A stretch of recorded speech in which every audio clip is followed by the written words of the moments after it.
എക്സോട്ടിക്കിൻ്റെ online ക്ലാസ്സിലേക്ക് സ്വാഗതം. നമ്മൾ കഴിഞ്ഞ ദിവസം ചർച്ച ചെയ്തത് എക്സിക്യൂട്ടീവ് എന്ന് പറയുന്ന ചാപ്റ്ററാണ്. ഇതിൽ നമ്മൾ ഒരുപാട് കാര്യങ്ങൾ നമ്മൾ പറഞ്ഞു. അപ്പോൾ അതിൽ ഏറ്റവും മെയിനായിട്ട് നമ്മൾ പഠിച്ചുകൊണ്ടിരുന്ന ടോപ്പിക് എന്ന് പറയുന്നത് powers and functions of Indian president എന്ന് പറയുന്ന ടോപ്പിക്കാണ് നമ്മൾ പഠിച്ചത്. അപ്പോൾ അതിൽ നമ്മൾ പറഞ്ഞു legislative powers, executive powers, judicial powers, emergency powers, military powers, അങ്ങനെ ഒരുപാട് അധികാരങ്ങൾ നമ്മൾ പഠിച്ചു. പ്രസിഡൻറ്റിൻ്റെ അധികാരങ്ങൾ നമ്മൾ കഴിഞ്ഞ ദിവസം ചർച്ച ചെയ്തു. അതിൽ ലാസ്റ്റ് പറഞ്ഞ് ഞാൻ നിർത്തിയത് എമർജൻസി പവേഴ്സാണ്. 3 ടൈപ്പ് ഓഫ് എമർജൻസി ആണ് പ്രസിഡൻറ്റിന് പ്രഖ്യാപിക്കാനുള്ള അധികാരം. അതിൽ ഒന്നെന്ന് പറയുന്നത് നാഷണൽ എമർജൻസി, മറ്റൊന്ന് ഏതാണ് സ്റ്റേറ്റ് എമർജൻസി, മറ്റൊന്ന് ഫിനാൻഷ്യൽ എമർജൻസി. ഇങ്ങനെ 3 എമർജൻസി പവേഴ്സാണ് പ്രസിഡൻറ്റിനുള്ളത്, അല്ലേ? അതായത് നാഷണൽ എമർജൻസി എന്ന് പറയുന്നത് ആർട്ടിക്കിൾ 352, സ്റ്റേറ്റ് എമർജൻസി എന്ന് പറയുന്നത് ആർട്ടിക്കിൾ 356, അതുപോലെ തന്നെ ഫിനാൻഷ്യൽ എമർജൻസി എന്ന് പറയുന്നത് ആർട്ടിക്കിൾ 360.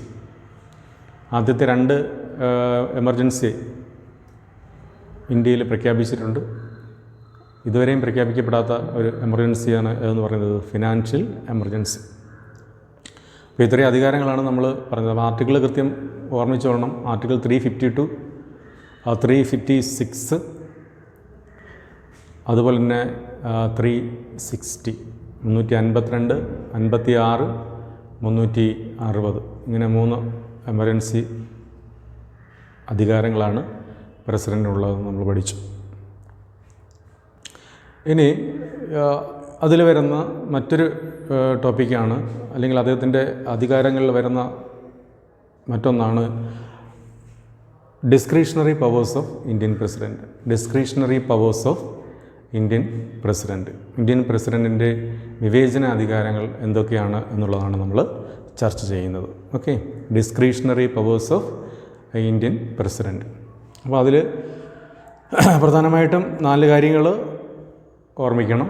ഒന്നാമത്തെ എന്ന് പറയുന്നത് president can send back the advice given by the council of ministers for reconsideration എന്നുള്ളതാണ് ഒന്നാമതായിട്ട് പറയുന്ന ഡിസ്ക്രിഷണറി പവേഴ്സ്, മീൻസ് വിവേചനാധികാരം എന്ന് പറയുന്നത്. അതായത് മന്ത്രിസഭ നൽകിയ ഉപദേശം പുനഃപരിശോധിക്കാനുള്ള അല്ലെങ്കിൽ നടത്തുന്നതിന് തിരിച്ചയക്കുന്നതിനുള്ള അധികാരം രാഷ്ട്രപതിക്കുണ്ട്. അതാണ് ഇവിടെ ഉദ്ദേശിക്കുന്നത്. എങ്ങനെയാണ് മന്ത്രിസഭ നൽകിയ ഉപദേശം എന്ത് ചെയ്യുക, പുനഃപരിശോധന നടത്തുന്നതിനായി തിരിച്ചയക്കുന്നതിനുള്ള അധികാരം രാഷ്ട്രപതിക്കുന്നുണ്ട്. ആ അധികാരമാണ് എന്തെന്ന് പറയുന്നത്, ആദ്യത്തെ എന്ന് പറയുന്നത് president can send back the advice given by the council of ministers for reconsideration എന്നാണ് ഉദ്ദേശിക്കുന്നത്. ഓക്കെ, അതാണ് ഒന്നാമതായിട്ട് വരുന്നത്. രണ്ടാമതായിട്ട് പറയുന്നത് secondly president enjoys veto power by which he can hold his assent to bills other than money bills pass by the parliament. ഇങ്ങനെ secondly president enjoys veto power by which he can hold his assent to bills other than money bill passed by the parliament. ഇതാണ് രണ്ടാമത്തെ എന്തെന്ന് പറയുന്നത്, വിവേചനാധികാരം എന്ന് പറയുന്നത്. ഉദ്ദേശിക്കുന്നത് രാഷ്ട്രപതിക്ക് veto അധികാരമുണ്ട് കൊണ്ട് ഉദ്ദേശിക്കുന്നത് അതുപ്രകാരം അദ്ദേഹത്തിന് പാർലമെൻറ്റ് പാസ്സാക്കുന്ന ബില്ലുകൾ, ഈ പറഞ്ഞ മണി ബിൽ ഒഴികെ, ധനകാര്യ ബില്ലുകൾ ഒഴികെയുള്ളവ തടഞ്ഞു വയ്ക്കുകയോ അനുമതി നിഷേധിക്കുകയോ ഒക്കെ ചെയ്യാനുള്ള അധികാരം ആർക്കുണ്ട്? പ്രസിഡൻറ്റിനുണ്ട്. അതാണ് രണ്ടാമതായിട്ട് പറയുന്നത്. മനസ്സിലായോ? എങ്ങനെയാണ് രാഷ്ട്രപതിക്ക് വീറ്റോ പവറുണ്ട്, വീറ്റോ അധികാരമുണ്ട്.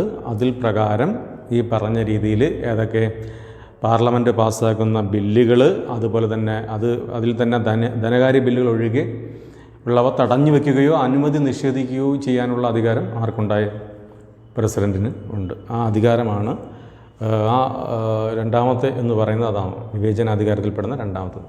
Secondly, President enjoys veto power by which he can hold his assent to bills other than money bills passed by the Parliament. അപ്പോൾ പാർലമെൻറ്റ് പാസ്സാക്കുന്ന ബില്ലുകളെന്ന് പറയുമ്പോൾ മണി ബിൽസ് ഒഴികെയുള്ളവ തടഞ്ഞ് വയ്ക്കാനുള്ള അല്ലെങ്കിൽ അതിൻ്റെ അനുമതി നിഷേധിക്കുകയോ ചെയ്യാനുള്ള അധികാരം ആർക്കുണ്ട്? ഇന്ത്യൻ പ്രസിഡൻറ്റിന് ഉണ്ട്. അതാണ് രണ്ടാമത്തെ ഡിസ്ക്രിഷണറി പവേഴ്സ്. മൂന്നാമതായിട്ട് പറയുന്നത് thirdly president can exercise discretionary powers when no party gets majority. മൂന്നാമതായിട്ട് അദ്ദേഹത്തിൻ്റെ അധികാരത്തിൽ വരുന്നതെന്ന് പറഞ്ഞാൽ നമുക്കറിയാം ഇലക്ഷനിൽ ഒരു പാർട്ടിക്കും ക്ലിയർ ആയിട്ടുള്ളൊരു മെജോറിറ്റി കിട്ടാതെ വരുന്ന സന്ദർഭം മനസ്സിലേ, ആ സമയത്ത് തൻ്റെ വിവേചന അധികാരം എന്ത് ചെയ്യാം? പ്രയോഗിക്കാം എന്നുള്ളതാണ് മൂന്നാമതായിട്ട് പറയുന്നത് കേട്ടോ. Thirdly president can exercise discretionary powers when no party gets majority. ഒരു പാർട്ടിക്കും തിരഞ്ഞെടുപ്പിൽ ഒരു പാർട്ടിക്കും എന്ത് കിട്ടുന്നില്ല? മെജോറിറ്റി കിട്ടുന്നില്ല എന്നുണ്ടെങ്കിൽ അവിടെ ഒരു തീരുമാനം എടുക്കാനുള്ള ഓപ്ഷൻ എന്ന് പറയുന്നത് പ്രസിഡൻറ്റിൽ നിക്ഷിപ്തമാണ്. അതാണ് മൂന്നാമതായിട്ട് പറയുന്ന ഡിസ്ക്രിഷണറി പവേഴ്സ്. ഓക്കെ, അടുത്തതെന്ന് പറഞ്ഞാൽ president can keep the bill if the bill pending without any time bound, that means pocket veto എന്ന് പറയും. ഉദ്ദേശിക്കുന്നത് വീറ്റോ അധികാരം ഏറ്റവും ഫലപ്രദമായ രീതിയിൽ ഉപയോഗിക്കാനുള്ള അനൗപചാരികമായിട്ടുള്ള അധികാരം ഇത് രാഷ്ട്രപതിക്ക് നൽകുന്നു. അതാണ് എന്തുകൊണ്ട് ഉദ്ദേശിക്കുന്നത്? പോക്കറ്റ് വീറ്റോ കൊണ്ട് ഉദ്ദേശിക്കുന്നത്. മനസ്സിലായില്ലേ? എത്ര കാലം വേണമെങ്കിലും എന്ത് ചെയ്യാം? ഈ പറഞ്ഞ ബില്ലുകൾ അനുമതി നൽകാതെ പിടിച്ചു നിർത്താനുള്ള അധികാരം ആരിൽ നിക്ഷിപ്തമാണ്? പ്രസിഡൻറ്റിൽ നിക്ഷിപ്തമാണ്. അപ്പോൾ അതിൽ അങ്ങനെ തൻ്റെ വീറ്റോ അധികാരം ഏറ്റവും ഫലപ്രദമായ രീതിയിൽ ഉപയോഗിക്കാനുള്ള അനൗപചാരികമായിട്ടുള്ള അധികാരം ഉണ്ട്. ഇത് രാഷ്ട്രപതിക്ക് നൽകുന്നു. ആ അധികാരത്തെ വിളിക്കുന്ന പേരാണ് പോക്കറ്റ് വീറ്റോ എന്ന പേരിലും ഇത് പരാമർശിക്കുന്നുണ്ട് കേട്ടോ.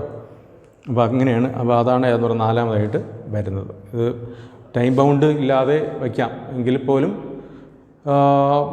ആ ഒരു അധികാരം നിക്ഷിപ്തമായിരിക്കുന്നതെന്ന് പറയുന്നത് പ്രസിഡൻറ്റിൻ്റെ കൈകളിലാണ്. ഓക്കെ, അപ്പോൾ ഇത്രയും കാര്യങ്ങളാണ് ഏതിൽ വരുന്നത്? Discretionary powers of Indian president എന്ന് പറയുന്ന ഇതിൽ വരുന്നത്. അതായത് നിങ്ങൾക്ക് പരീക്ഷയ്ക്ക് 3 മാർക്കിന് ഇത് ചോദിക്കും. അപ്പോൾ ഈ 4 പോയിൻ്റ് എഴുതി വയ്ക്കണം. മനസ്സിലായോ? പ്രസിഡൻ്റ് പവേഴ്സ് ആൻഡ് ഫങ്ഷൻസ് എന്ന് പറയുന്നൊരു ചോദ്യം ഉണ്ടാകും.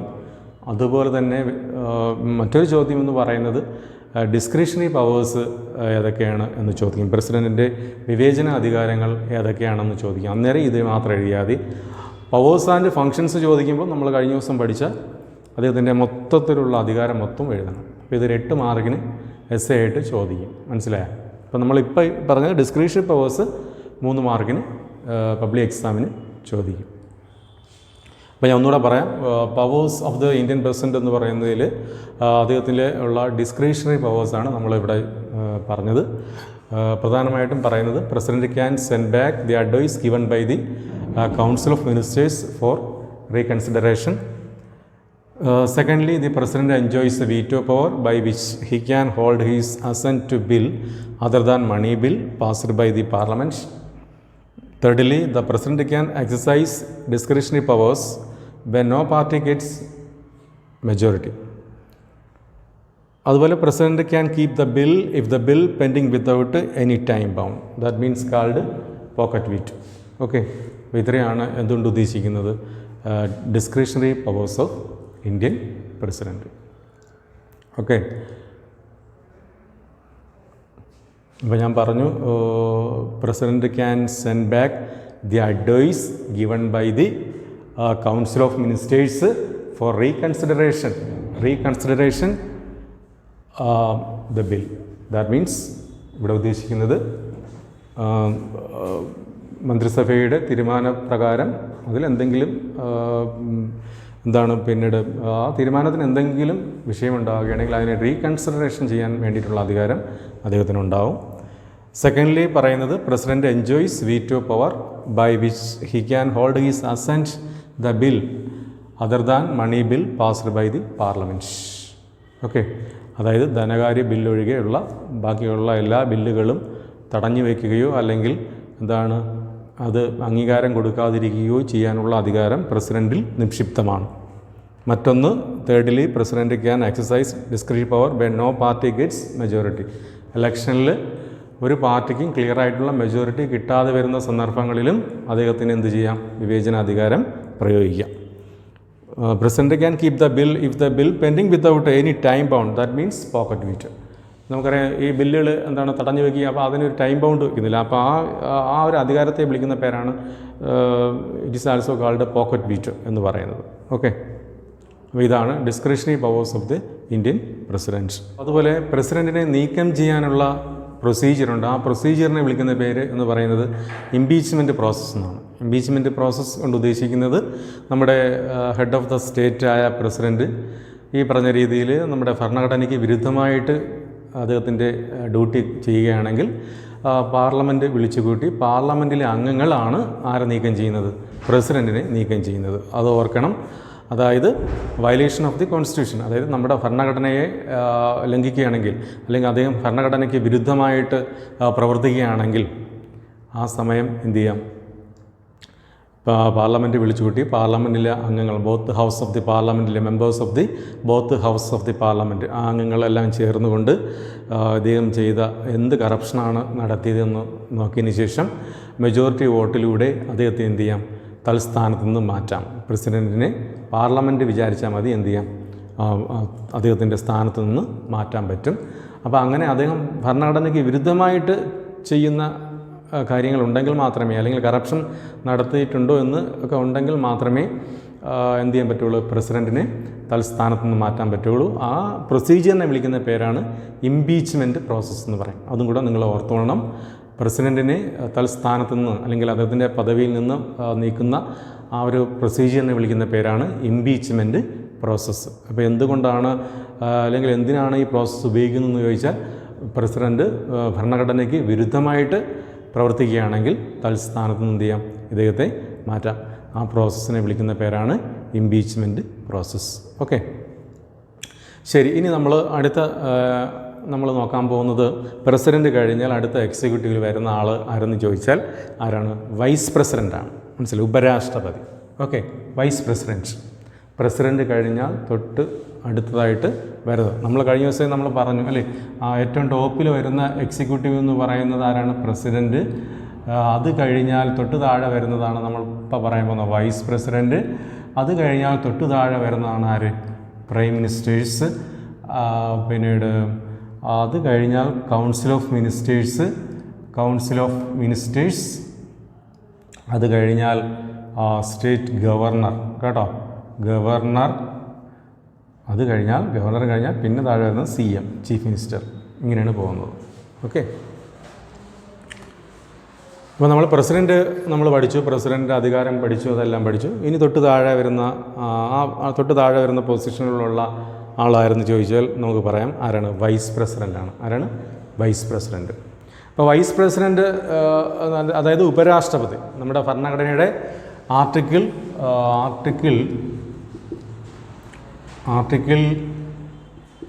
63 പ്രകാരം 63 കേട്ടോ, article 63 deals with the vice president of India എന്നാണ്. മനസ്സിലായി? Deals with the vice president of India.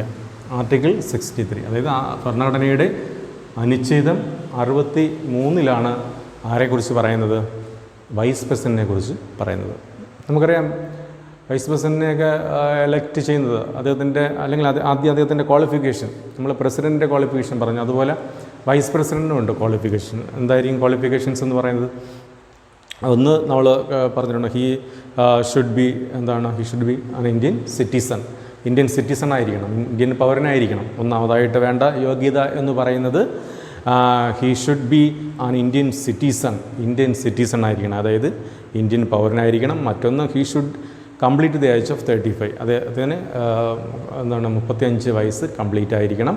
അതുപോലെ തന്നെ he does not any job under central or state government, യാതൊരു തരത്തിലുള്ള ജോബും സെൻട്രൽ ഓർ സ്റ്റേറ്റ് ഗവൺമെൻറ് ഒന്നും തന്നെ നിർവഹിക്കാൻ പാടുള്ളതല്ല. He should be should have the qualification two elect the Rajya Sabha. രാജ്യസഭയിലേക്ക് എലക്ട് ചെയ്യാനുള്ള ക്വാളിഫിക്കേഷനും അദ്ദേഹത്തിന് ഉണ്ടായിരിക്കണം. അപ്പോൾ ഇത്രയും ക്വാളിഫിക്കേഷനാണ് ആർക്ക് വേണ്ടത്? വൈസ് പ്രസിഡൻറ്റിന് വേണ്ടത്. മനസ്സിലായോ? ഒന്നെന്ന് പറയുന്നത് അദ്ദേഹം ഇന്ത്യൻ സിറ്റിസൺ ആയിരിക്കണം. മറ്റൊന്ന് 35 വയസ്സ് കംപ്ലീറ്റ് ആയിരിക്കണം. സെൻട്രൽ ഓർ സ്റ്റേറ്റ് ഗവൺമെൻറ് യാതൊരു തരത്തിലുള്ള ജോബും അവൻ പാടില്ല. അതിൽ നിന്ന് പ്രോഫിറ്റൊന്നും വാങ്ങുന്ന ആളായിരിക്കരുത്. അഞ്ചാമത്തെന്ന് പറയുന്നത് രാജ്യസഭയിലേക്ക് എലക്ട് ചെയ്യാൻ വേണ്ട ക്വാളിഫിക്കേഷൻ അദ്ദേഹത്തിന് അല്ലെങ്കിൽ അതിന് യോഗ്യൻ ആയിരിക്കണം എന്നുള്ളതാണ് വൈസ് പ്രസിഡൻറ്റ് ക്വാളിഫിക്കേഷൻ എന്ന് പറയുന്നത്. ഇനി പിന്നീട് ക്വാളിഫിക്കേഷൻ നമ്മൾ പറഞ്ഞു. ക്വാളിഫിക്കേഷൻ എന്താണെന്ന് പറഞ്ഞു. പിന്നെ വരുന്നത് എന്ന് പറയുന്നാൽ എന്താ? ക്വാളിഫിക്കേഷൻ കഴിഞ്ഞ് വരുന്നതാ അദ്ദേഹത്തിൻ്റെ എലക്ഷൻ എങ്ങനെയാണ്? എലക്ട് ചെയ്യുന്നത് എങ്ങനെയാണ്? എലക്ഷൻ എങ്ങനെയാണ്? അദ്ദേഹത്തിനെ എലക്ട് ചെയ്യുന്ന രീതി എങ്ങനെയാണ്? എലക്ഷൻ ഓഫ് വൈസ് പ്രസിഡൻറ്റ് എന്താണ്? അദ്ദേഹത്തിനെ എലക്ട് ചെയ്യുന്നത് എങ്ങനെ? നമ്മൾ പ്രസിഡൻറ്റിനെ എലക്ട് ചെയ്യുന്ന രീതി നമ്മൾ പറഞ്ഞു അല്ലേ? The members of both houses of the parliament. രണ്ട് സഭയിലെയും അംഗങ്ങളടങ്ങിയ ഇലക്ടറൽ കോളേജ് ആണ് പ്രസിഡൻറ്റിനെ ഇലക്ട് ചെയ്യുന്നത്. അതുപോലെ തന്നെയാണ് ഇവിടെ വൈസ് പ്രസിഡൻറ്റിനെയും ഇലക്ട് ചെയ്യുന്നത് കേട്ടോ.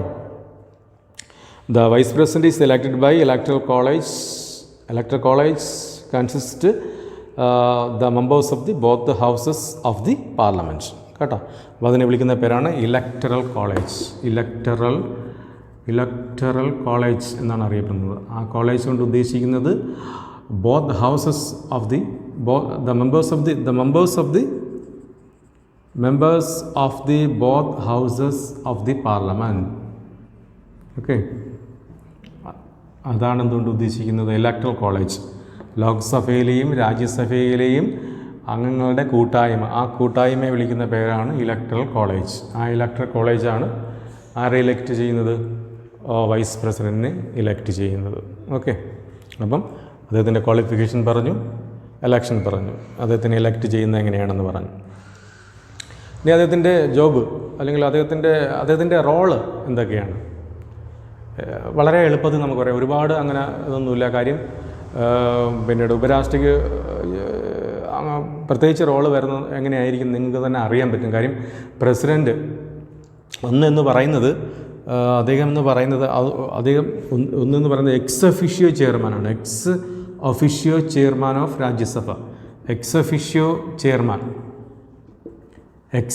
Chairman of Rajya Sabha is called ആരെന്ന് പറയും? Rajya Sabha is called vice president എന്നാണ് പറയുന്നത് കേട്ടോ. അതായത് രാജ്യസഭയുടെ അധ്യക്ഷൻ എന്ന് പറയുന്നത് ആരായിരിക്കും? വൈസ് പ്രസിഡൻറ്റ് അല്ലെങ്കിൽ ഉപരാഷ്ട്രപതി ആയിരിക്കും രാജ്യസഭയുടെ എക്സ് ഒഫീഷ്യോ ചെയർമാൻ കേട്ടോ. ആ റോളാണ് അദ്ദേഹത്തിന് ഒന്നാമതായിട്ടുള്ളത്. അപ്പോൾ the ex officio chairman of Rajya Sabha is called ആര്? Vice president. രാജ്യസഭയുടെ ഉപാധ്യക്ഷൻ എന്ന് വേണമെങ്കിൽ നമുക്ക് പറയാം, അധ്യക്ഷൻ. പിന്നെ പറയുന്നുണ്ട് രാജ്യസഭാ സമ്മേളനങ്ങൾ അധ്യക്ഷത വഹിച്ച നടപടികൾ നിയന്ത്രിക്കുന്നത്. അതാണ് നമ്മളിവിടെ ഉദ്ദേശിച്ച് പറഞ്ഞല്ലോ. എന്താണ്? The ex officio chairman of Rajya Sabha is called vice president. അതായത് രാജ്യസഭയുടെ സമ്മേളനങ്ങളും കാര്യങ്ങൾക്ക് നേതൃത്വം കൊടുക്കുക എന്നുള്ളതാണ് അതിൽ പറയുന്നത്. പിന്നീട് രണ്ടാമതായിട്ട് പറയുന്നതെന്ന് പറഞ്ഞാൽ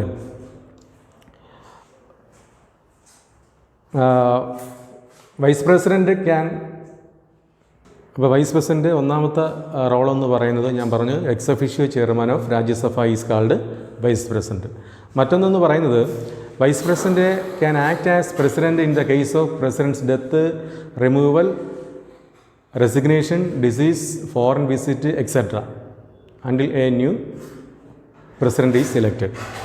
അതായത് ഇന്ത്യൻ പ്രസിഡൻറ്റ് റെസിഗ്നേഷൻ ചെയ്യുകയോ അല്ലെങ്കിൽ അദ്ദേഹം മരണപ്പെടുകയോ അല്ലെങ്കിൽ രാജിവെക്കുകയോ അല്ലെങ്കിൽ ഇംപീച്ച്മെൻറ്റ് പ്രോസസ്സിലൂടെ പുറത്തു പോവുകയോ ഒക്കെ ചെയ്യുമ്പോൾ അല്ലെങ്കിൽ ഫോറിൻ വിസിറ്റിന് പോകുന്ന സമയങ്ങളിലോ അങ്ങനെയൊക്കെ വരുന്ന ആ സമയങ്ങളിൽ ആ വേക്കൻസി നിലനിർത്തുക എന്നുള്ളതാണ് വൈസ് പ്രസിഡൻറ്റിൻ്റെ റോളെന്ന് പറയുന്നത്. മനസ്സിലായോ? എന്താണ് ഈ പറഞ്ഞാൽ vice president act as an president in the case of president's death അല്ലെങ്കിൽ removal of impeachment, resignation, foreign visit until a new president, അതായത് പുതിയൊരു പ്രസിഡൻറ്റ് വരുന്നത് വരെ ആ ഒരു പദവി ആർക്ക് നിർവഹിക്കാൻ പറ്റും? ഈ പറഞ്ഞ വൈസ് പ്രസിഡൻ്റാണ് ഈ കർത്തവ്യങ്ങളെല്ലാം ചെയ്യേണ്ടത്. ആ റോളാണ് ആർക്കുള്ളത്? വൈസ് പ്രസിഡൻറ്റിന് ഉള്ളത്. മനസ്സിലായോ? അതുപോലെ തന്നെ പിന്നെ നമ്മൾ നേരത്തെ പറഞ്ഞ പോലെ വൈസ് പ്രസിഡൻറ്റും ഈ പറഞ്ഞ രീതിയിൽ ഭരണഘടനയ്ക്ക് വിരുദ്ധമായിട്ട് എന്തെങ്കിലും പ്രവർത്തിക്കുകയാണെങ്കിൽ ഇദ്ദേഹത്തെയും എന്ത് ചെയ്യും പറയാം, ഇംപീച്ച്മെൻറ്റ് പ്രോസസ്സിലൂടെ. ഇപ്പോൾ നമ്മൾ പറഞ്ഞത് വൈസ് പ്രസിഡൻ്റെ റോളാണ്. അദ്ദേഹത്തിൻ്റെ റോളെന്ന് പറയുന്നത് ഞാൻ ആദ്യം പറഞ്ഞു, the ex officio chairman of Rajya Sabha is called vice president. രാജ്യസഭയുടെ അധ്യക്ഷനായിരിക്കും. അതിൻ്റെ ആ സഭയുടെ പിന്നീട് സമ്മേളനങ്ങൾക്ക് നേതൃത്വം വഹിക്കുക എന്നുള്ളതാണ് ഒന്നാമത്തെ റോള്. രണ്ടാമത്തേന്ന് പറയുന്നത് പ്രസിഡൻറ്റിൻ്റെ വേക്കൻസി എന്ന് പറയുമ്പം പ്രസിഡൻറ്റ് മരണപ്പെടുകയോ അല്ലെങ്കിൽ എന്താണ് പിന്നീട് ഫോറിൻ വിസിറ്റിന് പോവുകയോ അല്ലെങ്കിൽ രാജിവെക്കുകയോ അല്ലെങ്കിൽ ഇംപീച്ച്മെൻറ്റ് പ്രോസസ്സിലൂടെ പിന്നീട് പുറത്തു പോവുകയോ ഒക്കെ ചെയ്യുന്ന സന്ദർഭങ്ങളിൽ ആ വേക്കൻസി നിലനിർത്തുന്നത് ആരായിരിക്കും? വൈസ് പ്രസിഡൻ്റ് ആയിരിക്കും. അതായത് പുതിയൊരു പ്രസിഡൻറ്റ് കടന്നു വരുന്നത് വരെ, എലക്ട് ചെയ്യുന്നത് വരെ പ്രസിഡൻറ്റിൻ്റെ ആ റോളെല്ലാം നിർവഹിക്കേണ്ടത് ആരുടെ ജോലിയാണ്? വൈസ് പ്രസിഡൻറ്റിൻ്റെ ജോലിയാണ്. അപ്പോൾ ഈ രണ്ട് കാര്യങ്ങളാണ് അദ്ദേഹത്തിൻ്റെ റോളെന്ന് പറയുന്നത്.